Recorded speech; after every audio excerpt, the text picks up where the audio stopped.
クライアントにとってはわからないことがたくさんあります。動画だとアップしたり濡らしたりなど動かせた方が表現の幅が広がるためです。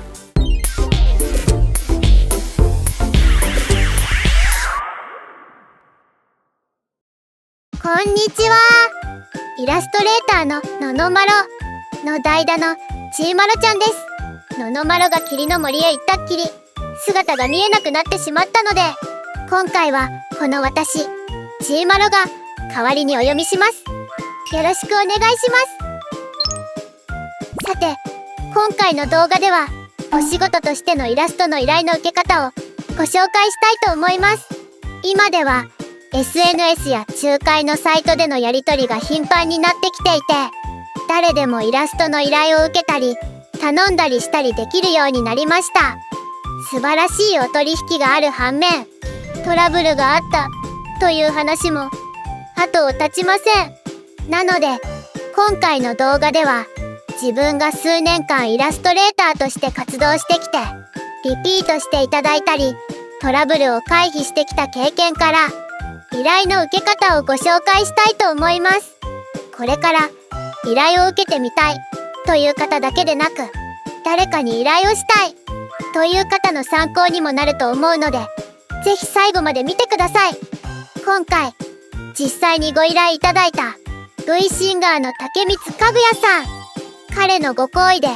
ご依頼いただいたイラストの使用の許可をいただきましたので、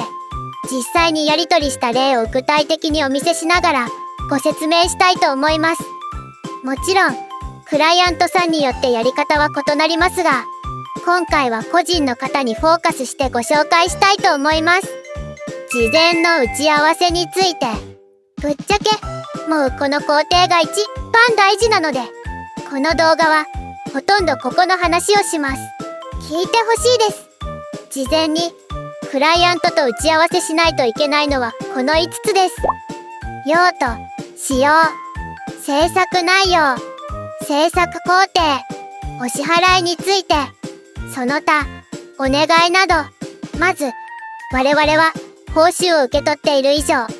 イラストの専門家、職人だということを自覚しましょう。自分がこれは絵を描く上で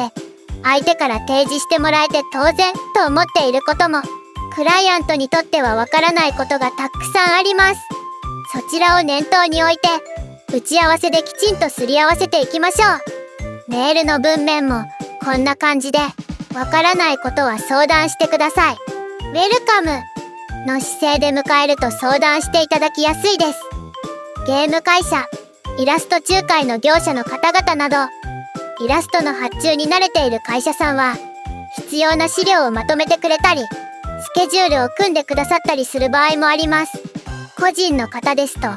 どこまで資料の準備をしたらいいのかわからない。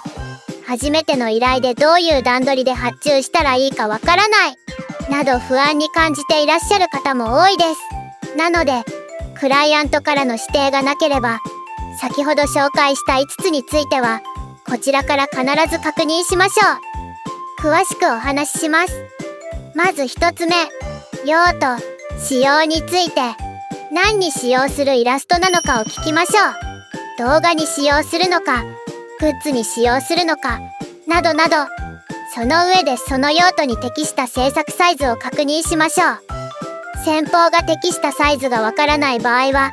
適正サイズを調べて提案する必要もあります。今回の竹光かぐやさんのイラストは、歌ってみた用の動画に使用したいとのことでした。なので、16対9の比率、表情差分4点、描写範囲は腰から上で、見切れている部分も描写。これは動画だとアップしたり揺らしたりなど動かせた方が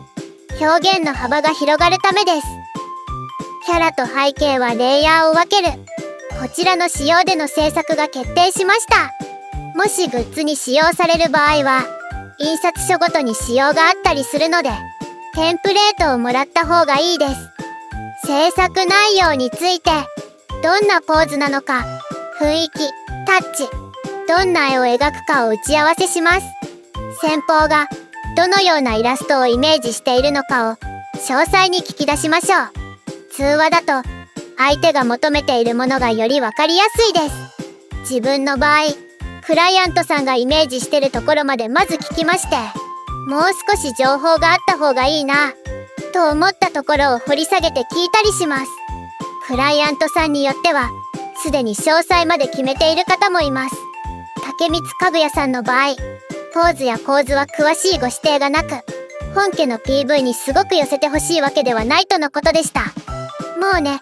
彼とても説明がお上手なので、自分が悩まずともイメージしてるものを分かりやすく説明していただいてありがたい限りでした。自分は話すよりも描いて提案する方がやりやすいタイプなので、色なしラフで何案かご提案させていただくことになりました。人によってはざっくり描いて文面で補足して説明されるタイプの方や、資料写真を使って構図の提案をされる方がやりやすいという作家さんもいると思います。このあたりは先方に伝えやすい方法を皆さんで選んでください。もしデザインから担当することになり、クライアントさんが特に何も決まってないという状態でしたら、質問や提案をしてみて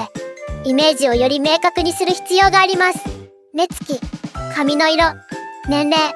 自分の描いたイラストの中で近い雰囲気の絵はあるか、世界観やキャラクターの設定はあるか、などなどお話しするうちに、先方が発注時に具体的に考えていなかったイメージも引き出せることがあります。そして決まった内容を文面、メールやチャットツールなどに残しておきましょう。後ほど言ったかどうかトラブルになる可能性を回避できます。お支払いについて、ここが一番トラブルが多いと言われていますね。皆さんも不安に感じていると思います。お支払いをお願いする時期と見積書、請求書、納品書の発行について確認しましょう。前払いがいいというイラストレーターさん多いかなと感じますね。またキャンセル料と商用利用についても事前に取り決めておくとトラブルを回避できます。キャンセル料はクライアント都合である場合は制作段階に応じて何割などが妥当かなと思います。また商用利用する場合は追加料金を請求する場合もあります。何パーセントなど指定する場合がある。これらはクライアントの合意のもとに決定する必要がありますので、クライアントのご意向もお聞きしつつ丁寧に相談してください。そして安請負はしてはいけません。先方のご予算は加味する必要はありますが、自分が受けたくないなぁと思う金額でお引き受けするのはお互いのためになりません。モチベーションが下がるし、何よりこれまでより高い価格でご依頼くださった方に失礼だと自分は思っています。イラストレーターとしての仕事を継続するため、少しずつでいいので交渉していきましょう。最後にその他お願いなど何か気になることがあったら事前に相談することが大切です。自分が提示するのは制作実績として SNS でご紹介させていただいてもいいかとか、あとリテイクの回数とかですね。では第1段階が長くなってしまいましたが、早速実作業の方に入りたいと思います。ラフ。まずラフを描きます。自分の制作フローはこんな感じです。色なしラフ、ご確認。色付きラフ、ご確認。清書、ご確認。パーツ分け。依頼を受けてから着手まで時間がある場合は着手しますのでよろしくお願いしますといった旨の連絡があるとよりグッドです。ポイント。クライアントはこちら側の進捗が見えない状況ですので、不安になられないよう進捗の連絡をすることもより良い気遣いです。提出するラフを描く際、描かれる皆さん自身は頭の中にイメージがあると思いますが、相手は頭の中を覗けるわけではないので当然イメージできません。先方が完成をイメージできるラフにしましょう。自分は筆が早い方なのでちょっと詰めすぎな方かもです。制作時間を考慮しコストがかかりすぎる場合はもう少しラフ気味でも大丈夫です。最初の色なしラフでは構図とポーズをチェックしてもらうので、それがわかる精度のラフにします。先方からその2点の指定がある場合などはいきなり色付きラフで出したりすることもあります。今回はこのように3案提出しました。